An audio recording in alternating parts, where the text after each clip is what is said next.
All right. What is going on, ladies and gentlemen? How is it going? I am istherenoonelse, and today's video is going to be a little bit different on my channel. I'm very excited for it. We are going to be doing a top 3 predictions of this patch and going forward. Now, as you guys know, on my channel in the past, I do all sorts of patch note reviews. I review different sets, and there are times where when I think something is going to be so outrageously busted, I come out and talk about it. And I get a lot of pushback from the community. And sometimes I don't, because it's hidden under like a 30-minute video. And so it'd be fun. I thought it would be fun to get my boldest, spiciest takes out there that I believe will be true, and have them in a shorter, more concise video so that we can go back and look at the end of the patch. On top of that, I also want to issue a challenge to the rest of the Twitch streamers on ESO, content creators, YouTubers, whatever, to do your own. Make your own spicy takes, not just like, this is gonna be the best class. Everybody kind of knows what the best class is gonna be, whatever. I want to hear a slightly more outlandish take that is believable. And the more outlandish it is that actually happens, the better. That would be awesome. So these aren't just going to be generic takes, in my opinion. These are actually going to be a little bit more out there that I'm very confident in saying it definitely can / should happen. Yeah, hopefully you guys enjoy this. This I think will be fun. Let's start, right? Number 3. Due to Occult Overload getting the massive buff that it got, I think in the next patch or two there will be a severe nerf to bombing type of builds. Harmony, AoE type of bombing builds. So I'm talking like Necromancers with Harmony. I'm talking about Magic and Nightblades with Proxy Debt, Soul Tether. We already have Dark Convergence and Plague Break, which, and Vicious Death, which nukes everybody. But now they have buffed Occult Overload to where if somebody around you dies or something, an NPC, you take almost 13,000 Oblivion damage on top of it. And the thing about Oblivion damage is it cannot be blocked. And so even if you're blocking, even if you're a tanky boy, if you're in a pile of like 10 people and they all proc Occult Overload on you, you're gonna die. You're gonna die. And so this is a spicy take in my opinion, because Plague Break has already existed for almost a year now. So has Dark Convergence, and those sets have not been adjusted. And this is just more on top of it. But we've seen this happen in the past, right? We've seen classes slowly get buffs and buffs and buffs, and they keep getting buffs until all of a sudden, eventually the community goes, hey, like, this is way too much. And I think Occult Overload is going to be the breaking point. I think it's going to be the breaking point for these types of specs, because yeah, 13k unblockable damage on top of everything else, all these other proc sets. I mean, it's essentially a proc set in a CP tree. So I think this will lead to not just an adjustment with Occult Overload, which I think needs to be adjusted. It will also lead to an adjustment in these bomber specs that will utilize it the most. Honestly, anybody can utilize it, but those guys will abuse it the most. And I think we'll get a lot of feedback from the community about Occult Overload.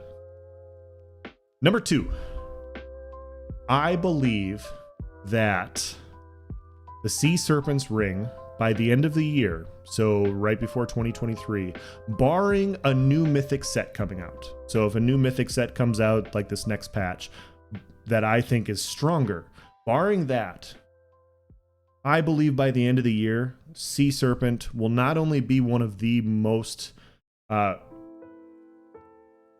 popular PvE mythics, but it will also be one of the most popular PvP mythics. This is if it doesn't get nerfed. If it does get nerfed, then I think we can agree that it probably was a little too strong. In my opinion, Sea Serpent is very strong. I think you're going to see it on a lot of specs. I've seen a lot of people say, hey, it's just a dueling spec. It's just this. It's just this. It's not just that. It provides a lot. You can work around the other issue that it has. I leave it to you guys for now to do some research and figure those things out. I've talked about it a little bit in my Discord. I don't want to provide my opinion any further, because I don't want to sway anybody's opinion, because right now most people I think believe that Sea Serpent it's a dueling set. It's a PvE set. It's going to be an open world set. It will be, in my opinion, and I think it's going to be very good. So that is my number 2. And number 1, which is my spiciest take of all, which will probably get me in trouble here, I think that the Oakensoul Ring is so strong and is going to break some builds so drastically that it will actually get buffed before next patch happens. Now, why is this spicy? We have not had an patch adjustment to a set in a very long time. It's happened in the past. We've had it happen with Slodes. Slodes got adjusted a long time ago. Remember those Bash Necros when they first came out? They got adjusted in the first week or 2 on PC, and then they left it for us console players. But that's besides the point. They did adjust it on PC a week or 2 after it happened because it was absolutely insane. And so it's been a while since Necromancer came out, and obviously we've had COVID and, you know, all these other situations happening, and so a lot of stuff has fallen to the wayside. I still think that the Oakensoul Ring will provide some broken specs to a point to where it should and possibly will get nerfed before the next patch. It's easy for me to say, oh, it's going to get adjusted next patch. Like that's an easy statement to make. Like we're going to see it. It's going to be out there. I think there's a good chance that it happens before that. And so that's going to be my spiciest take, because yeah, we haven't had an in-patch adjustment in years now.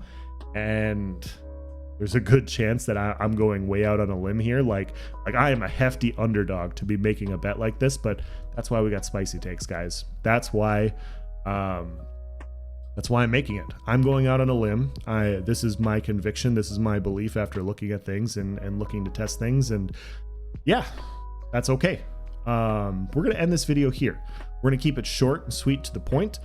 If you disagree with me, comment in the comment section below. If you have your own spicy take, I would like to hear it. Here's what we're going to do, though. We're going to add a little bit more on top of this, okay?